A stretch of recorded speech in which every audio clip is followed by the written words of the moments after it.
I'm here, Andrew Gibbons, and Rebecca Norton knows she's there too. We're going to get straight on with this because no one's got any appetite for a big introduction.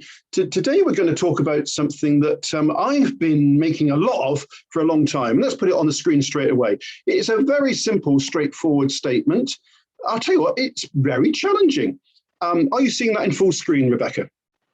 It is just, yep, it's there, yep. Okay, look, these are the 7 words. 1, 2, 3, 4, 5. Yes, it is 7.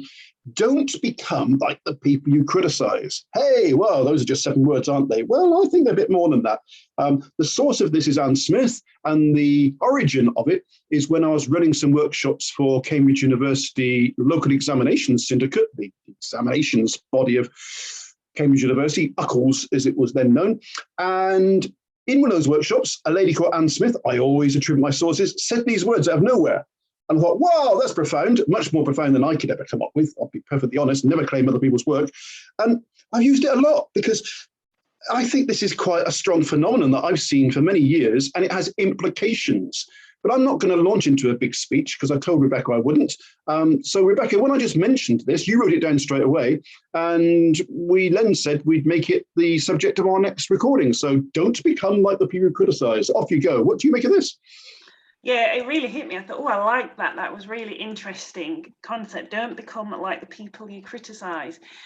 It's very easy, isn't it? I think, and for me, I think it made me think about becoming cynical. You know, we criticize people because we don't like the way they're doing something, or we think we could do better, which is always a big one. And then further on down the line, we're displaying some of the similar traits that we didn't like in others. Maybe a number of reasons for that. Maybe because, you know, it's the culture of the workplace, which I know we've talked about a number of times and things, but yeah, maybe we can go into that in a minute, but I can see you nodding and your cogs turning on that. Well, I'm just doing some animation here, so I'm not just a moving thing. So yeah, and of course, I've just written down something there. I've just written the word do, which I don't often think about. I've always seen this as don't become like the people you criticize, because it is easily done. Sometimes it's done consciously and deliberately. In order to get on here, you've got to become like this. I don't want to, but I've got to become like Rebecca Norton, because even though she's horrible and everyone hates her, that's how to get on. So I've got to take on all the traits that Rebecca Norton's got. Sorry about this. But I've just written down here, sometimes the opposite must be true as well. Do become like the people you criticize. Is there a case for becoming like the people you criticize? I don't know. I mean, sometimes we criticize people for all manner of reasons. Some of them might be reasons that aren't good, and perhaps we should become like some of the people we criticize. I don't know. I've not thought about that before, and I've been working with this thing for 30 years. I think that's an interesting way of looking at it. I suppose, yeah, sometimes when we criticize people, it says more about us than it does about them. Yep. So that is a very good point. So perhaps that's a valid point, is actually just checking in with ourselves. Why are we criticizing them? What trigger has it hit in us? That's often why we criticize somebody, because it hits something in us. So either we, you know, are maybe jealous about something, or perhaps we sort of get frustrated and think actually something's unfair. So there's a number of reasons why we may decide to criticize, but yes, it often says more about us than it does about the other person, I think. I wonder if I sometimes criticize people, I don't go around slagging people off type criticize, you know, oh, Rebecca, I want to tell you about this person who's bloody awful, I hate the guts type stuff. But it goes through your head, doesn't it? It goes through, whoa, I don't like them for this reason, I don't like that they do, and that becomes something going on. And so I wonder if sometimes we criticize people unfairly, unreasonably, without the grounds that we believe are reasonable, just because, like you say, it could be jealousy, envy, it could just be something. It could be something that triggers it that isn't rational. So I think I've tended always to approach this from the don't become like you people who criticize because you've got good grounds to, and they're really unpleasant, and you're going the same way, and you're not doing it overnight. Oh, look, I've become overnight, just like the people I used to criticize. People who become like the people they criticize, in my opinion, an observation, don't make me right all the time. I've been wrong twice, as you know, once in 1989, again about 4 years ago. So sometimes I think people become like the people they criticize incrementally, unknown to themselves, but observed by others. And then suddenly, and some people say, oh, I've become like my mother. Not my mother. My mother's lovely. So sometimes mothers come into this, I found as well.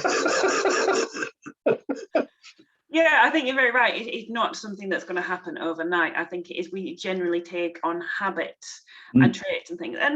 But I think another point that I'd like to explore, what you mentioned before, is sometimes we criticise people without knowing the full circumstances behind it. So we will only see one side of things, and we will see it from our own perspective based on our own life experiences. So we don't necessarily see what's going on behind us. And I think sometimes that's where managers have difficulty, if the employees will criticise them and say, well, why have they made this stupid decision? Why do we have to do this? And what a ridiculous procedure to follow. But that's maybe because they're only seeing it from one side and not understanding everything that's behind it. I'm not saying that that's true every time, but I think a lot of the time we criticise because we're only seeing one aspect of it. Yeah, I think so. And again, I'm trying ever so hard not to fall back into where I've been to with this before, because it's good to explore this interactively. It's not an experience I've had before, because when I've reflected on this and when I've worked on it with people, both individually in coaching sessions and in groups, it's sometimes a bit of an eye-opener, because what I suggest is it's a self-perpetuating phenomenon. In an organization, you tend to get waves of people who, unbeknown to themselves, but seen by others, have become like the people they themselves used to criticize in the positions they're now in. Yeah, and maybe, and that's the thing, they might not even recognize that they become like that person. Like we touched on before, it can be the culture of a workplace. This is how things are done, and that gradually wears off on you, doesn't it? And I think that's the thing where it comes in over time. So I suppose the other element for me in this is actually being consciously aware. What is it that you don't like about them? Why? And how do you prevent yourself from becoming like them? Yeah, I scribbled a note down here, so I keep this. I look down a bit like Eamon in Good Morning with Ruth. When he looks asleep, he's actually sort of making notes or looking at the notes he's made. So I do the same. So I wrote down unconscious bias here, which is quite a sexy thing that people talk about. And I think there is unconscious bias at work here. There's reasons we don't like people, and there's reasons we don't see things in ourselves, because we just aren't quick enough to pick up the unconscious bias workings of our brain that's causing the behaviors to happen that we aren't even aware are being driven by it. Yeah, I think that is a good point, isn't it? And sometimes I have heard this before as well, is what's triggered in us is, it is triggered in us, because it's mirroring something about ourselves. Own it. Yeah, and we don't always recognize it. It's something what frustrates us is because it's actually something that we do ourselves, but not necessarily aware of, and things like that. So it is interesting, isn't it? Yeah, it absolutely is. I mean, I think when I was first gifted this by Anne Smith, totally out of nowhere, in a program at Cambridge, which would have been in about 1994, 5, that sort of era. I hadn't long since left real work, paid work. I've worked for myself for nearly 30 years now. I hadn't too recently left real work in a pretty savage sector called the road transport industry, haulage and the motor trade in particular. And I used to spend quite a bit of time in service workshops where you take your car in to be serviced. All these happy chaps whistling about working on your car. I've got this ogre called a service manager. At that time, they call them different things these days, aftermarket manager, whatever. But at that time, the typical service manager was an ogre. He shouted at people, he told them off, he threatened their bonuses, and basically was a really unpleasant person, but he achieved his targets. Now, that's a very generalized thing to say, but I'll tell you what, a lot of people who've worked in the motor trade will recognize that person, certainly from the recent past. And sometimes I'd stop and say to that person, I was brave enough, have you always been this way? Have you always had this work style? Or were you once one of them, being deeply affected unhelpfully by somebody else doing what you're now doing? And did they recognize that? If they were big enough. I think one or two mature conversations of about 312 where someone said, do you know what? I've become like, and they typically had a name in mind, I've become like Bill Smith. He was the man who shouted at me and I'm now shouting at them. And I said, all right, maybe we'll go somewhere with this. Where's this going to take us? But very few people would go that far because these were big figures and they had big personalities and they had big personas to protect. And you don't protect your persona by saying, hey, I'm imperfect. But I guess I can relate to it in that sort of context. But I think a lot of workplaces, maybe to a lesser degree, because in that context involve shouting, swearing, and physical pushing around sometimes. I think in a lot of workplaces that goes on, where someone who has become someone people don't respect, don't admire, has become like someone previously in their life that they used to not respect and not admire. Yeah. And I just consider that I guess it's like modelling, isn't it? So if you're modelled that behaviour, then that's what you're going to display yourself. So unless you have a good manager who can display qualities that you admire and want to aspire to, then yeah, unfortunately you may end up doing the same things that you don't want to become because you don't know any other way. And the other thing that I've written down is focus on what you want rather than focusing on what you don't want as well. Because if you're just watching this bad behaviour all the time and people not doing things in the best way or not being very pleasant, then unfortunately it probably will rub off and you'll notice more of that. Where if you look for other ways of people behaving, other ways that people are modelling good behaviour and good management style, then it gives you something better to work on, doesn't it? I so agree with you. And I think that's, I've said before, we've become too cozy in these. Sometimes we need to disagree and take different views. But yeah, we are as one on this. I mean, I wrote modelling down here on my notes in front of me, because I think a lot of people don't have anything other than bad practice to influence what they later become. I've been very fortunate. I've had very few bosses because I had 10 years of working in employment, if you like, before I became self-employed. But both, because there's only really, three bosses, I could say. I've had three bosses. They were all extremely good. They were skilled, they were competent, they were perceptive, they were nurturing, they were good bosses. But I was lucky. If I'd had three really horrible bosses, and if I wasn't in such a sophisticated environment, and it was relatively sophisticated, office-based, unionized, all that sort of stuff, but if I'd been brought up in a manufacturing environment where people shouted and swore at each other and called people cabbages, like I've seen in a client organization in manufacturing, how many cabbages are you short of today? Well, I'm 8 cabbages down. You know 4 of my cabbages, but give them back to me later. That's how they used to talk. Yes, I'm talking about that place in Northampton that makes seats some time ago. So if all you've had is people behaving badly, that might be all you become. Yeah, because you don't know any different, do you then? So I think that is, and I think this is interesting actually, and this is taking me off down a different route than what I thought it would do. Which is that's me for you. Yeah, so I suspect, the other thing is maybe rather than criticising, why don't we look to help somebody, and why don't we look into looking at things from a different angle? And that's interesting because I take responsibility for taking you down different places, particularly when they're unhelpful, but you take me to good places, because that's making me think, if you reverse this, do become like the people you admire, then suddenly you've got a positive modeling thing. So don't become like the people you criticize becomes do become like the people you admire. Oh, I'm going to write that down. There you go. We can attribute this to Andrew Gibbons.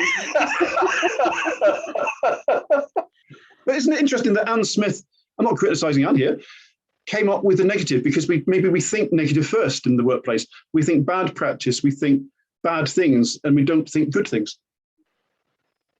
Yeah, I like that one as well. Do become like the people you admire. Well, I'm having that one. Source, me. There we go. It's all right.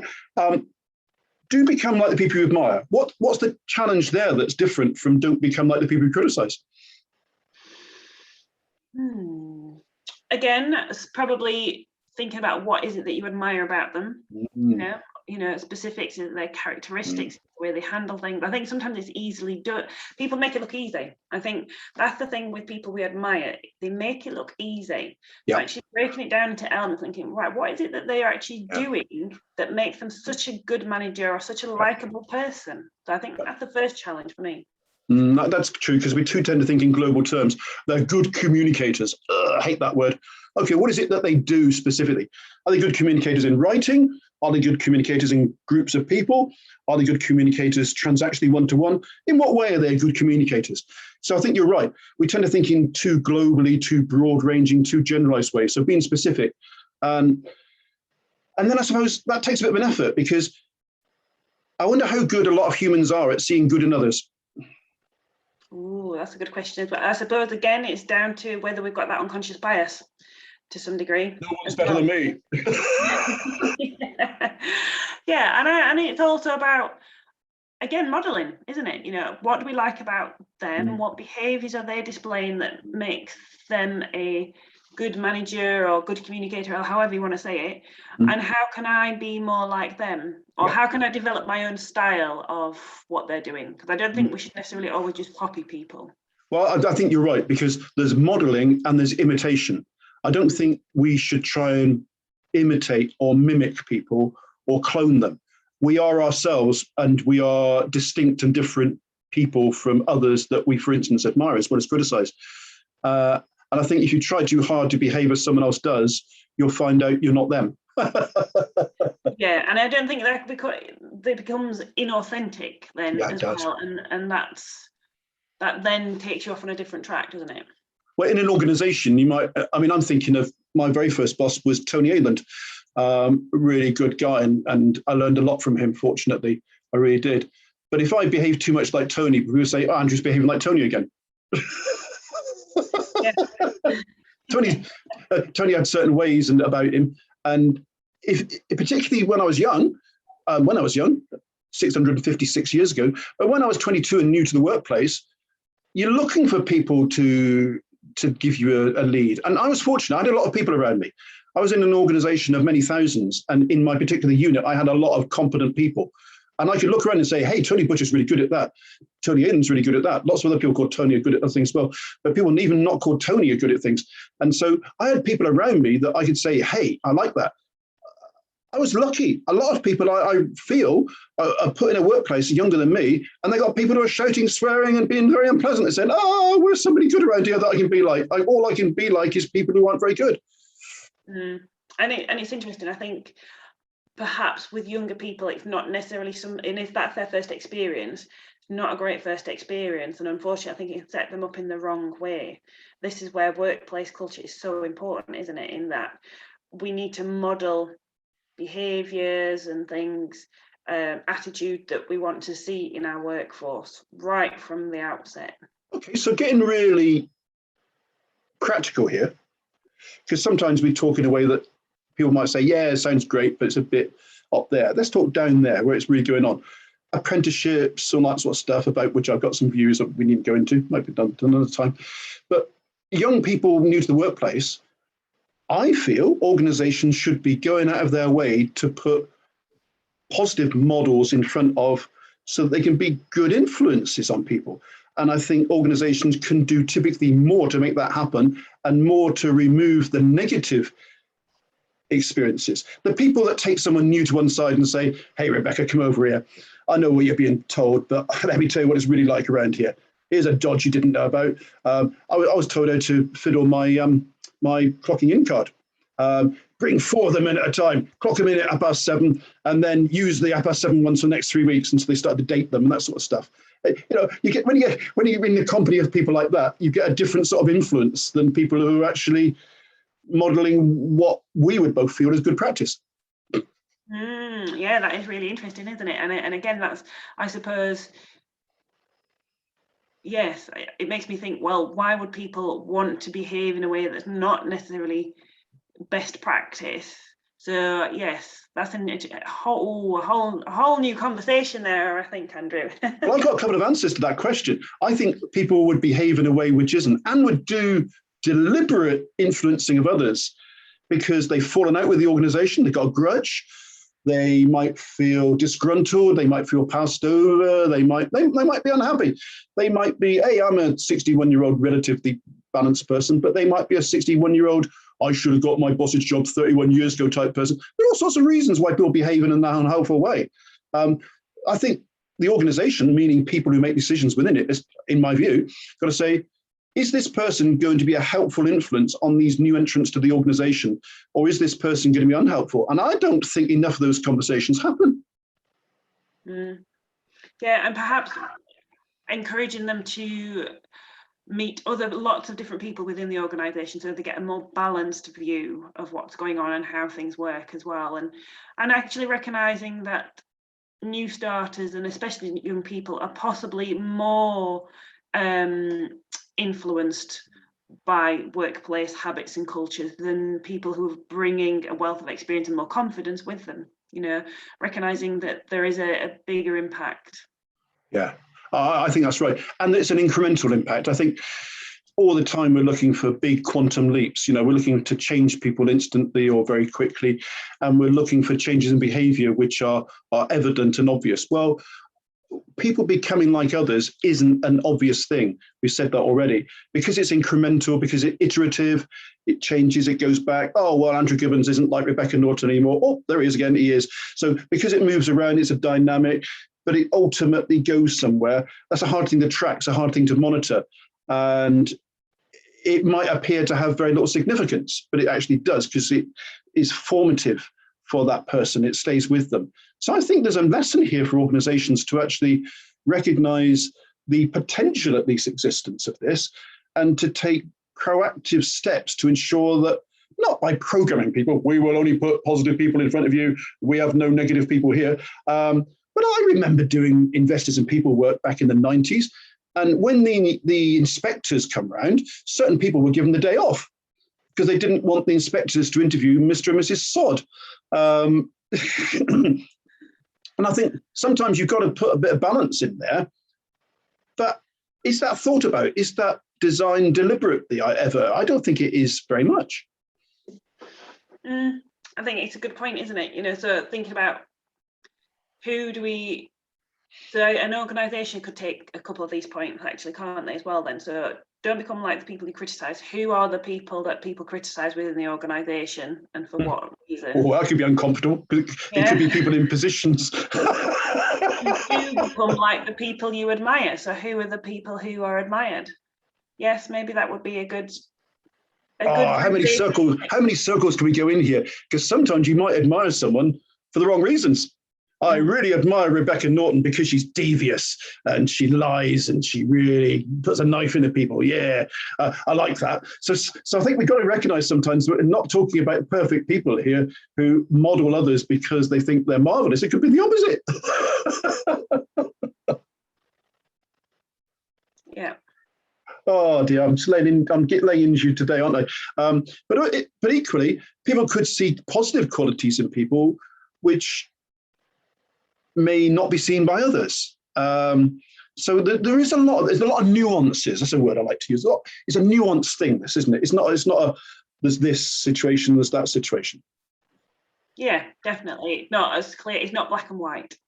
So because we don't like to go on forever anymore, and we used to, what do you think are the big takeaways from this? Because I've got things out of this conversation about something I've known about for 30 years that I've never thought about before, like reversing it, making it positive. So I've got a lot from this, but you're newer to it. What are you taking away from this? What do you think you can use? A couple of points to me, I think, is if we find ourselves criticising others, then what is it that's triggered in us? I think that's the first thing for me, is actually, okay, why is it that I'm feeling triggered with this?